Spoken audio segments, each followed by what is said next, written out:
On this episode of the Hanford Insider, Kyria Martinez stops by to let us know about the upcoming Youth and Government Day. Then, you'll get an update of Hanford news and the community calendar, and I'll be back later with your sports report. This is the Hanford Insider for Monday, February 17th.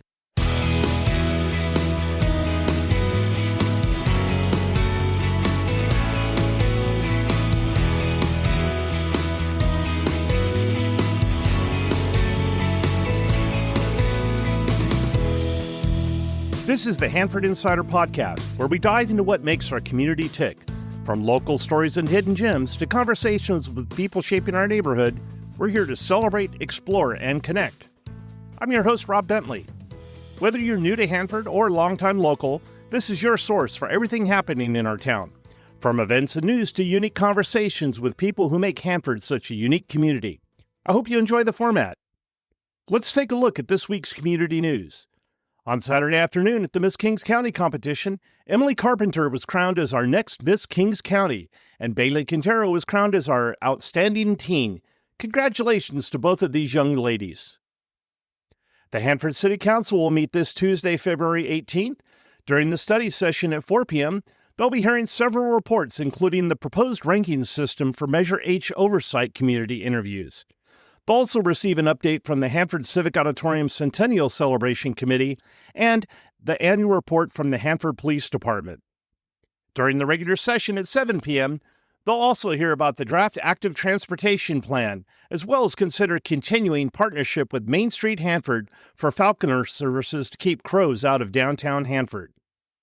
It was great to see law enforcement honored on National School Resource Officer Appreciation Day. It was celebrated at most schools on Friday. These officers play a vital role in keeping our schools and students safe. Thank you for your service. Women with Visions Unlimited will be sponsoring a health forum at Co-Park on Saturday, and I had the chance to talk to our friend Paula Massey about the event. This is our second health fair that we're having, and we're going to have many topics. So it's a health forum and / fair. The forum consists of speakers in different health fields: mental health, doula health, men's health. So we're going to be talking about a lot of things. But then on the outside, we're going to have all kind of vendor booths. We're going to have face painting for the children. And then I'm one that love to give books out. So children will be able to pick up books and take home and put into their library. You know, it's just going to be a fun day. We're going to have somebody there doing finger sticks, checking your blood sugar and also checking your blood pressure. So we'll have that available for you. Like I said, there are going to be so many people out there. We're going to have people talking about mental health, like I said, and also about special needs with children. And it's just going to be a fun, very informative time. We have Dr. Liscombe. I believe he's retired. He's going to be out there talking about men's health. That's very, very important. We want the men to show up. And I have a very special gift for the first man that shows up and stays for the whole forum. Well, that's great. Thank you so much, Paula. Once again, that's the Women with Visions Unlimited Health Forum on Saturday, February 22nd at Co-Park, which is located at 543 South Doughty Street. And the fair is going to go from 10 a.m. to 2 p.m., and I hope you can join them.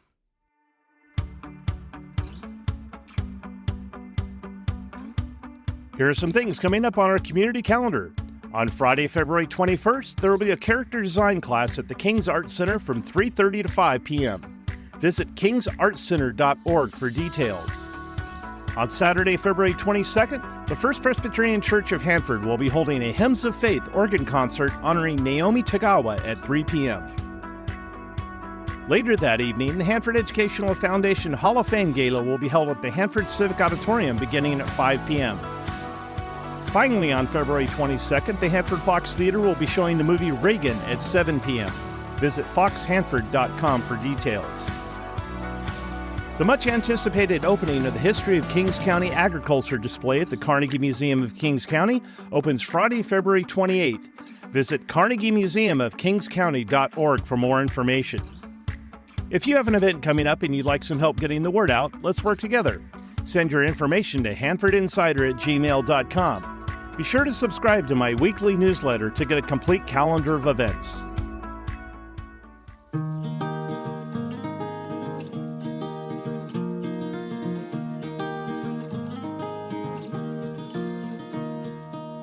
We're happy to have with us Kyria Martinez with the Kings County Administrative Office. And she's going to be telling us about the 2025 Kings County Youth and Government Day on Tuesday, March 18th. Welcome to the show, Kyria. Hi there. How are you? Doing great, Kyria. So this is an exciting program for the county, and I know it's a great way to expose young adults to the structure of the county and what are all these offices that are located there. You know, we drive by and we're not always sure. You know, we see the hospital that was renovated into the behavioral center, but the county government center is quite an operation in itself, separate from the city. So if you could you give us a little bit of background about the county offices and what separates you from the actual city of Hanford? Yes. So we are a county. There is 58 counties in the state of California. Kings County is considered a rural county in California just because of the size of the population. Our population is approximately 150,000, which classifies us as a rural county. In the county, we have incorporated cities. And so the county has a local governing body, which is the Board of Supervisors. And counties are a subdivision of basically a wing of the state of California. And so counties, they provide services that are prescribed by law, for example, like jails, indigent burial, ag commissioner, the juvenile detention, the assessor, the tax collector, auditor, controller. These are just to name a few. We have 22 departments: the probation, the coroner, the public administrator, the district attorney.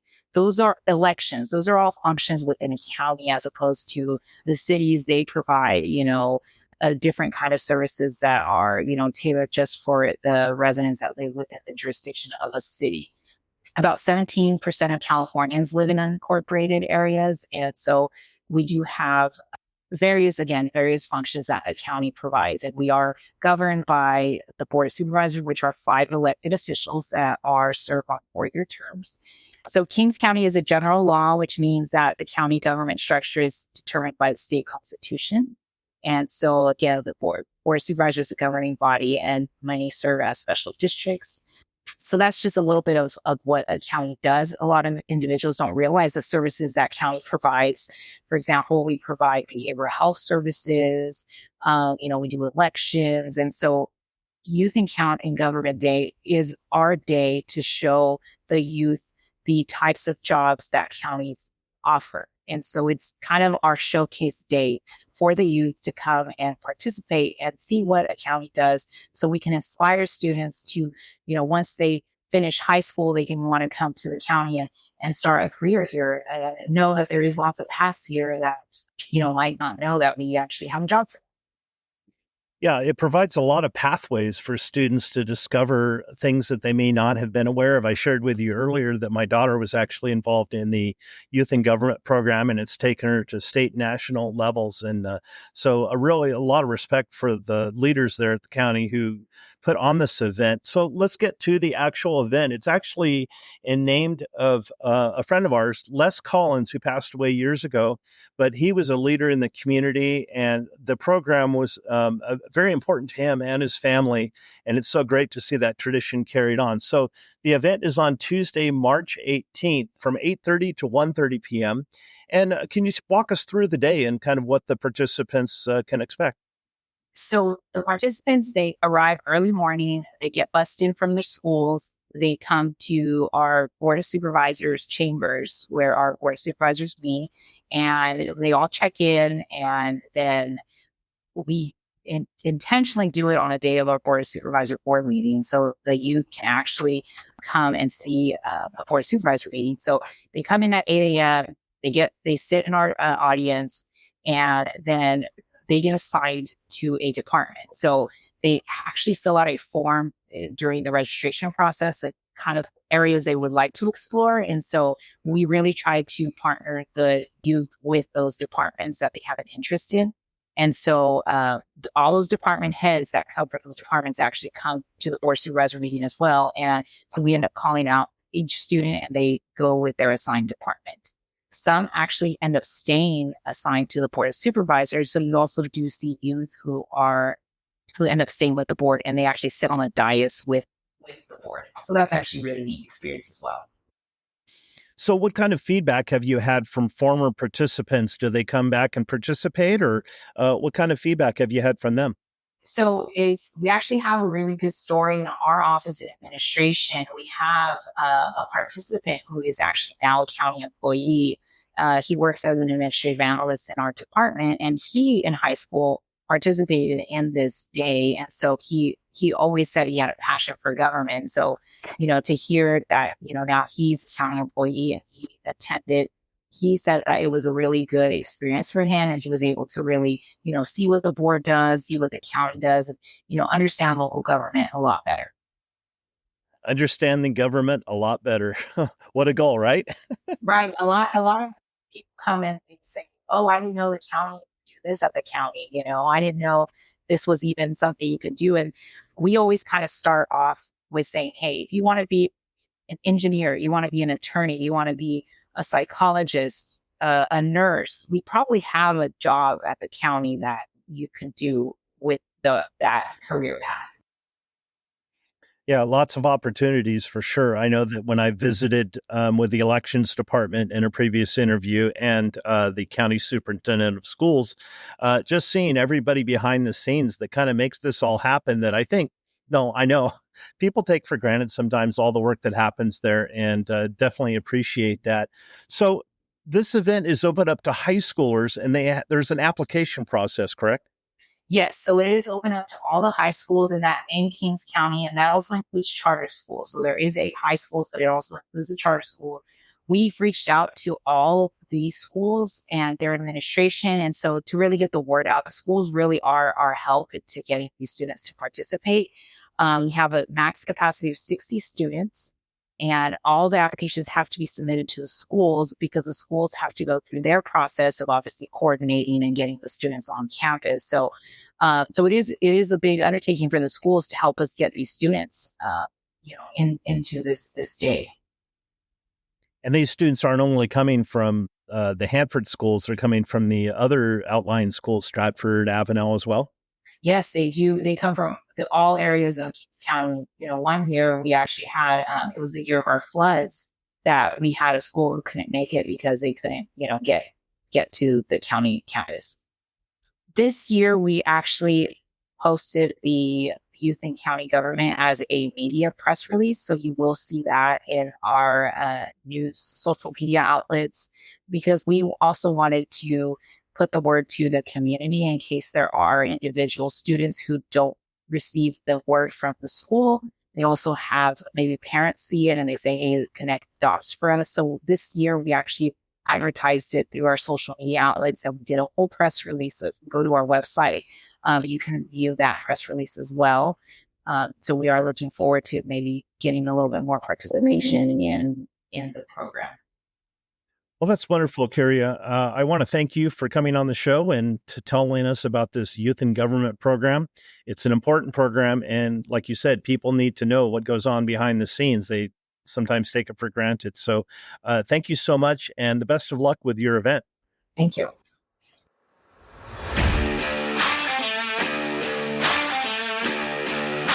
And now it's time for Hanford Insider Sports with Eric Bentley.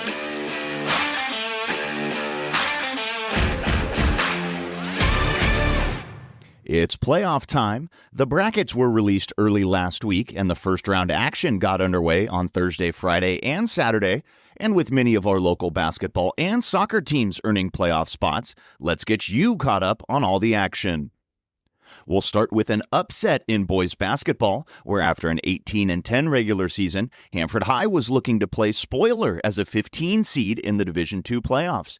And spoil they did, taking down second-seeded San Luis Obispo 59-49 on Saturday in a game that the Bullpups never trailed in. Hanford High will hit the road as underdogs again this week as they travel to Porterville on Tuesday to take on the 7-seed Panthers. The Sierra Pacific boys earned a 4 seed in the Division IV playoffs, which meant that they played host to 13-seed McFarland on Friday, and the Golden Bears were able to make easy work of the Cougars, winning 81-63. Sierra Pacific will stay at home for their next matchup as 12-seed Ridgeview comes to town on Wednesday. In girls basketball action, after an impressive 20-8 season and a first-place finish in the Tri-County Kings Canyon League, the Sierra Pacific girls earned a 2 seed in the Division II playoff bracket, meaning home court advantage through the first 3 rounds of the playoffs. And the Golden Bears used that advantage well in round 1, taking down 15-seed Redwood 75-40 last Friday. Sierra Pacific will gear up for another home game on Tuesday as they host 10-seed Carrillo. And the Hanford West girls were a 5 seed in the Division III bracket, but fell in round 1 to Sierra 80-39. With much to be proud of, the Huskies end the year with a first-place finish in the Tri-County Sequoia League with a perfect 8-0 record and 18-8 overall. On to soccer, where 5 of Hanford's 6 teams earned playoff berths. We'll start with the Hanford High boys, where after a 13-6-3 regular season record, the Bullpups earned the 2 seed in the Division III playoff bracket, and they got all that they could handle from 15-seed Garces Memorial in round 1. After time expired with no score, the game went to a shootout, where Hanford High avoided the upset, advancing 3-2 on penalty kicks. The Bullpups will host 7-seed Torres on Tuesday. The Sierra Pacific boys also saw playoff action as the 13 seed in the Division IV bracket as they headed on the road to take on Justin Garza, but fell to the Guardians 1-0 on Friday. The Golden Bears end the season as Tri-County Sequoia League champions with a 6-0-2 league record. And on to girls soccer, where Hanford High's impressive regular season earned them a 7 seed in the Division I playoff bracket, playing the best of the best. And unfortunately, it was the 10 seed Buchanan who got the better of the Bullpups 3-1 on Friday. Hanford High ends their season as WIL champions with a 9-1 league record, finishing 22-3 overall. For the Sierra Pacific girls, after a 4-1-3 second-place finish in the Tri-County Sequoia League, they were seeded 9th in the Division III playoff bracket, but the Golden Bears saw their season come to a close in that 8-9 matchup as 8-seed Santa Ynez came away with a 4-0 victory. And the Hanford West girls were a 5 seed in the Division V playoff bracket, but were upset by the 12-seed Woodlake on Saturday by a score of 2-0. The Huskies finish their season 8-7-4. As always, we'd like to cover as many local sports as possible, so if you have a score report or a story idea, make sure to email hanfordinsider@gmail.com. I'm Eric Bentley, and this has been your Hanford Insider Sports Report. That's all the time we have for this week's show. If you enjoyed this podcast and would like to show your support, you can go to buymeacoffee.com/Hanford Insider to make a donation. If you'd like to join the Hanford Insider email list, stop by my website at hanfordinsider.com to sign up for updates. You'll also get an exclusive copy of my newsletter in your inbox each week. I also need your help getting the word out about the show by liking and sharing on social media or telling a friend. For more information about the show, you can find this podcast on Facebook, Instagram, Threads, X, and YouTube at Hanford Insider. If you have a show idea, be sure to email me at hanfordinsider@gmail.com and I'll look into it. Thanks for listening. Have a great week.